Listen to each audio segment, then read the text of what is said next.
Ça va mieux, j'ai encore un peu de travail là. Quand on va raccrocher, je vais aller renvoyer une dernière voile que j'ai réparée, que j'ai pas pu renvoyer encore, et ensuite, on devrait être pas loin d'être à nouveau 100% opérationnel.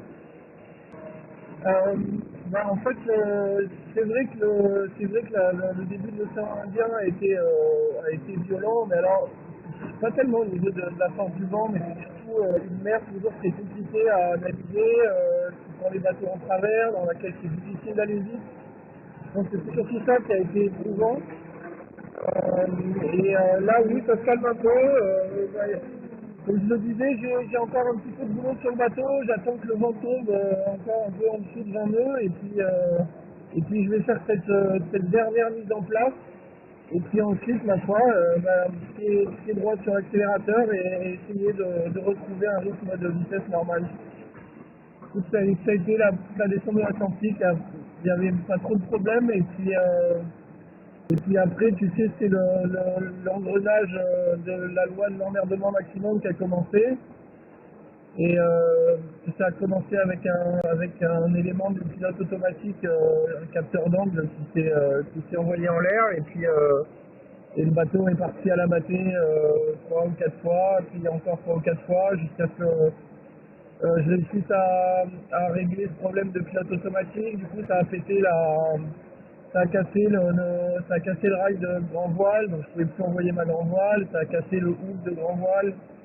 Voilà, le génaqueur de brise qui s'est déchiré, le J2 déchiré.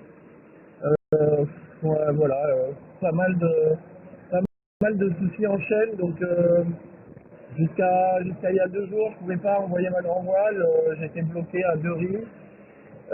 J'avais pas de Génac, j'avais pas de J2, donc c'était vraiment la misère. Et puis avec toute l'équipe, les fournisseurs, on a trouvé des solutions. Donc la grand voile c'est bon, le Génaqueur, j'ai fait de la réparation, du collage, de la couture, et puis là je vais le renvoyer.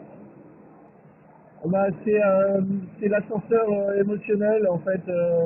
Quand les problèmes arrivent et qu'on est en course comme ça, on s'est battu, qu'on est content d'être là où on est, on descend très bas. C'est quelques grands coups de latte sur le bateau, beaucoup d'énervement, et puis après essayer de relativiser quand on voit ce qui est arrivé à Kevin, quand on voit les problèmes d'Alex ou de Sam, on se dit que finalement c'est pas grand chose, c'est sauf se saisir. Et puis c'est inversement proportionnel, quoi.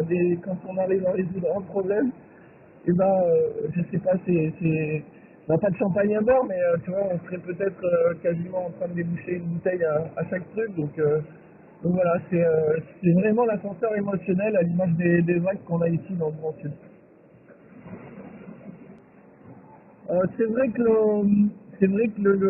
le fait d'être plutôt vers l'avant de la course, ça, ça crée, euh, ça crée un sentiment de satisfaction et de bien-être. Après, vous savez, tout ça, c'est lié aussi à la vitesse du bateau, la vitesse intrinsèque du bateau, au déboire des concurrents.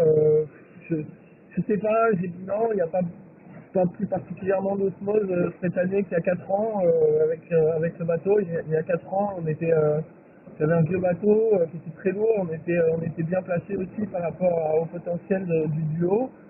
Euh, c'est, non, par contre, ce qui change peut-être, c'est le temps qui s'écoule. Quand on l'a déjà fait une fois, enfin, en tout cas, moi, je trouve que le temps passe plus vite qu'il y a 4 ans. Je trouve que c'est peut-être plus agréable, il y a peut-être moins de longueur. Voilà, bon, c'est probablement lié au fait qu'il y a plein de bateaux autour, il y a un gros niveau de compétition avec plein de bateaux encore en course et aussi que je suis mieux préparé mentalement cette fois-ci qu'il y a 4 ans.